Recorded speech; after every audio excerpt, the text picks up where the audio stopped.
Exclusive. Presently online and somewhere in the past few weeks on the issue of tithing in churches. What is the stand of the Anglican Church on tithing? Tithing is a very ancient tradition. Abraham paid tithe to Melchizedek. And people have become transfixed to that idea till today. But in the New Testament, giving modalities have other options. One is set aside something every week. Calculate by yourself. Set aside something you think will be handsome for the glory of God, and you give that. Whether that is 10% or whatever percent, I don't know. But the instruction is set aside something every week. Then there is the gift that is requiring you to give all. The first concept of that is that your life is a living sacrifice. You know a sacrifice, something you offer and you take away your hand. That means that the Christian offers his life totally. And the totality of his training, his money, his everything that he has belongs to God. Therefore, the question of saying, God, take 10%, I have 90%, does not arise. Let me give you an example. If you are a tither and you give 10% in the church, and after giving the 10%, somebody is sick and very sick, and you still have your 90%. Are you going to close your eyes? So you see, that is one of the weaknesses of tithing, if you follow it mechanically. Then furthermore, in the John chapter 6, Jesus asked people who have food to bring it.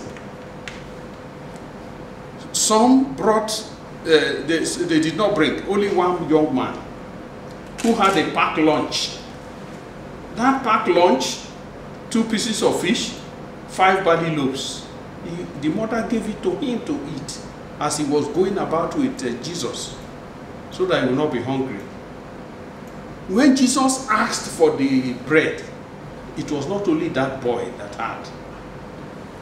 Many had and they did not bring. But this boy brought his own. He did not give Jesus 2 pieces of fish and leave the barley loaves. He did not give 2 barley loaves and leave out the fish. He gave everything. And because he gave everything, the blessing of God multiplied it over and over, so that the intention of the mother was met. The boy had enough to eat. Other people who were there, almost 20,000 people, had enough to eat and to spare. Now, those who had and did not bring, their own became a waste. So, the point in this matter is that when God is asking for something, you don't give him 10%. You give him what is worthy of his name. It might be more than 10%. It might be 10%. It might be anything, depending on the situation he has placed you. Bearing in mind that every good and perfect gift is from above. What is your take on the claims by some pastors that anyone who refuses to give tithes or 10% or whatever percent is under divine curse? No, I don't believe it. I don't curse anybody. God does not compel us to go. He only makes us willing to go. If God has given you a gift, He woos your mind.